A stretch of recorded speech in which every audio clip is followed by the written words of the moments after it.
Wow.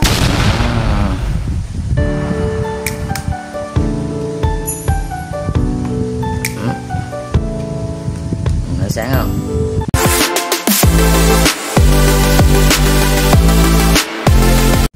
Tinh tinh tinh tinh. Chào mọi người. Thì cũng đã lâu rồi mình cũng không làm video, mình cũng bận công việc của mọi người. Thì sẵn hôm nay mình có một cái đèn. Thì một người quen nhờ mình sửa dùm cái đèn này coi như thế nào và sửa lại độ pin cho nó. Tại vì theo ở đây đó là mình không thấy nó chạy nè mọi người. Khi mình kiểm tra sơ sơ thì mình cắm cái nguồn vô,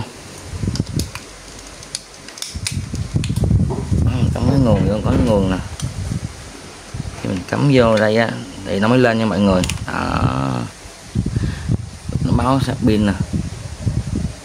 Đó, cái nguồn 5V nha.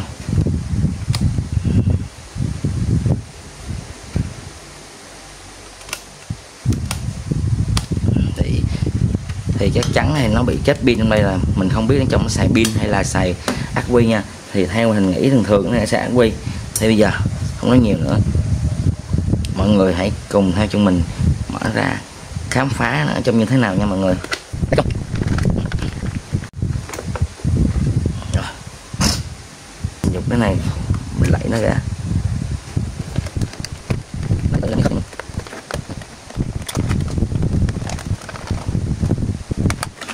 Ok, mọi người thấy không? Thì trong đây cái mặt đầu tiên như mình vô á thì mình thấy nó xài bằng bình, lâu ngày không xài nó cũng ta teo à mọi người. Còn có 1.5 mà thì cái bình này không cầm hơi. Cái bình này rất là dở, cho mọi người tham khảo cái mạch trước, cái mạch của nó như thế nào trước. Thì trong đây này, cái mạch nó đây là mọi người, nó áp trực tiếp qua con tụ nè,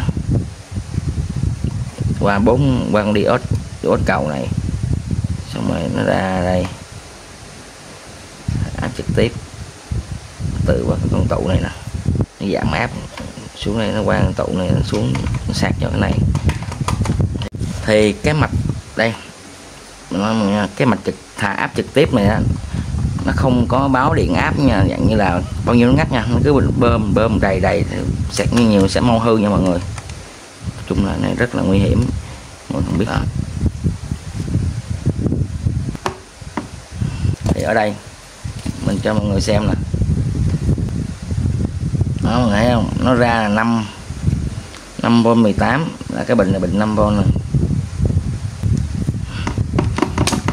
Khi mà mình có cái bình này thì cái điện áp nó cân bằng xuống 5V nha. Bây giờ để mình tháo nó ra, mình cho mọi người xem nó bao nhiêu V khi mà không có cái bình ắc quy này nha. Thì bây giờ mình đã tháo một cái sợi dây của bình ắc quy ra mọi người, rồi mình cho mọi người xem này, nó sẽ lên bao nhiêu V nha rồi.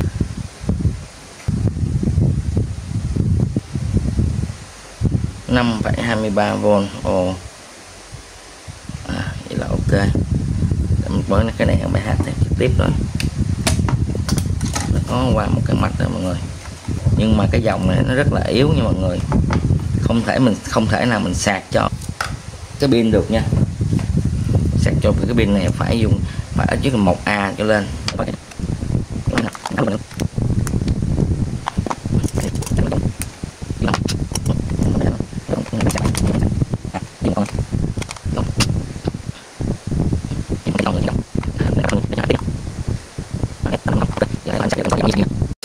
Bây giờ mình sẽ có một cái test dòng USB này mọi người. Thì mình sẽ test thử coi cái dòng sạc của cái này ra nó ăn được bao nhiêu nha. Cái này là sạc 2A nha mọi người. Đây là mình sẽ thực tế cho mọi người luôn đó.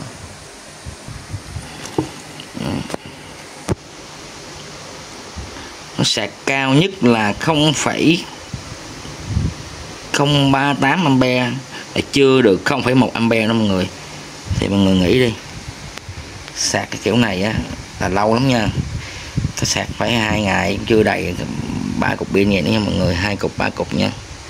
nên mình quyết định mình sẽ độ riêng cái nguồn này, mình sẽ độ riêng ra, mình không xài cái giấc này nha mọi người, cho nó sạc cho nó lẹ, chứ vậy là thua.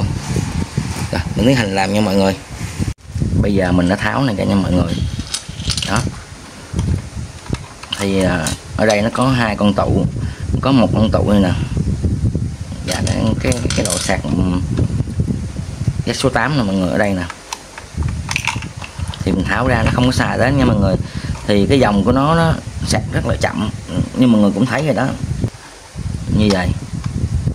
Thì nếu mình tháo này ra không á, tháo này ra không thì mình nhét này vô á, để ở đây thì nó vướng con tụ này, là mình tháo luôn tụ ra, nó không ảnh hưởng gì nha mọi người. Đó, vẫn lên sạc trực tiếp, vẫn lên nha mọi người. Đó, không sao, không ảnh hưởng gì hết. Thì giờ mình chỉ độ thôi. Bây giờ mình sẽ bỏ cái mạch này vô đây, hướng nằm xuống đây nè, cho nó vừa đây nè mọi người. Đó, mình sẽ bắn keo, dùng keo mình bắn thì cái mạch này nằm đây.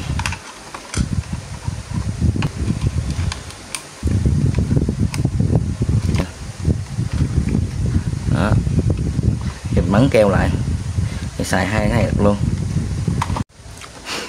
Bây giờ mình đã gắn mặt vô và cái keo nha mọi người. Đó, thấy không? Giờ mình đã hàn keo vô. Thì ở đây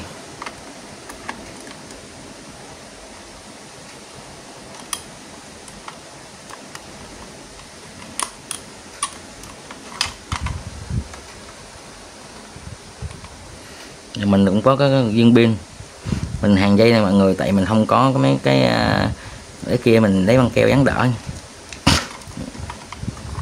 keo dán đỡ.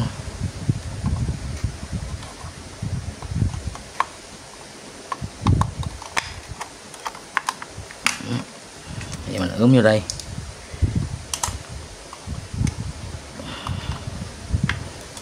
thử coi nó vừa không nha mọi người. Đó, mình cắt hai dây thây này đi.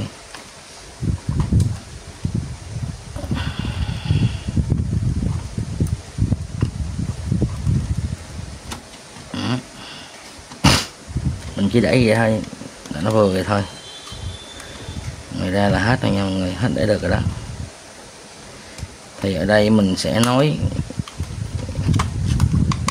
này dương, này âm. Thì âm nói với âm, dương nói với dương. Đó. Rồi còn đây là dương, mình sẽ bỏ vô đây, vô đây.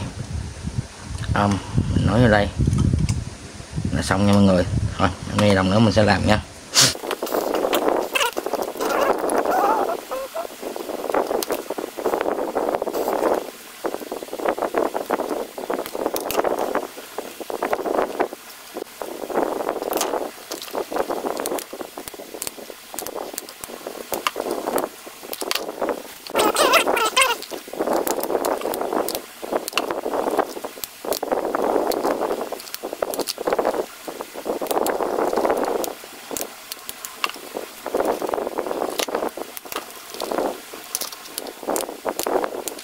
Ok, giờ xong nha mọi người.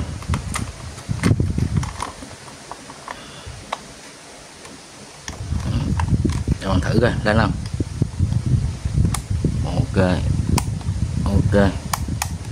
Đó, giờ mình có cái nguồn, mình cắm sao lên nó lên không nha.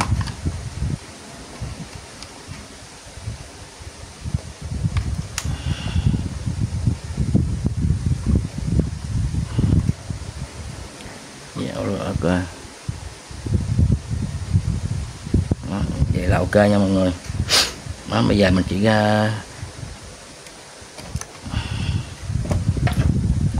cố định này lại rồi xong, bắn keo là xong nha mọi người.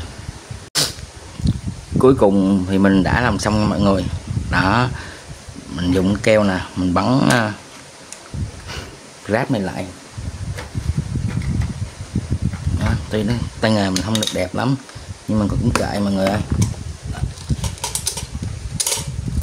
Rồi, cái xử thử cho mọi người xem.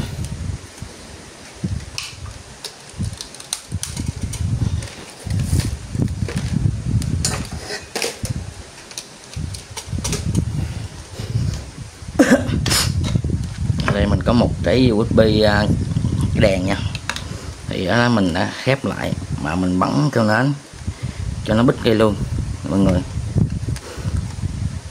Cái nhất nè mình sẽ tắt.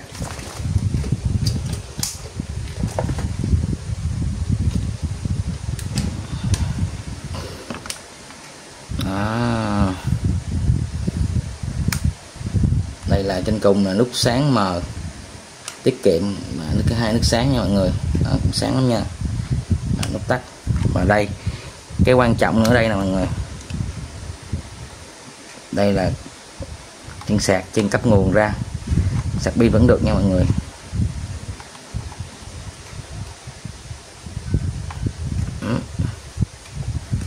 Nó sáng không?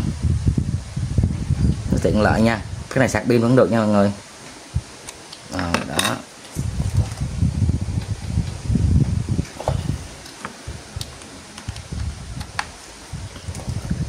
Sạc pin vẫn được, nó không hao pin nha. Này nó không hao pin.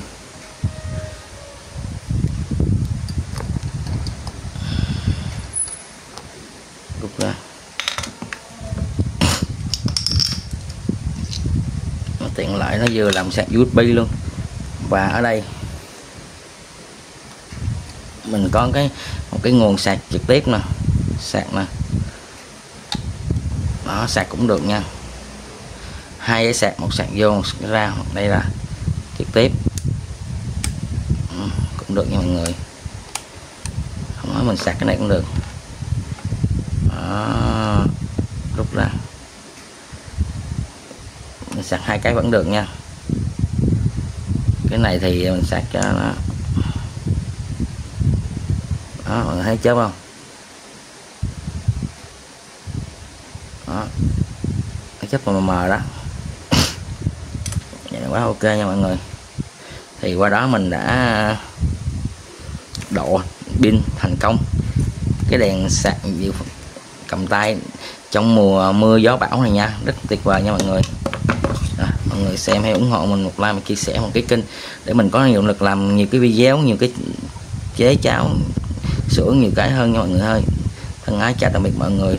Nếu mọi người muốn mua cái linh kiện này mình sẽ để trong cái link bình luận nha và phần mô tả nha mọi người. Thân ái chào mọi người.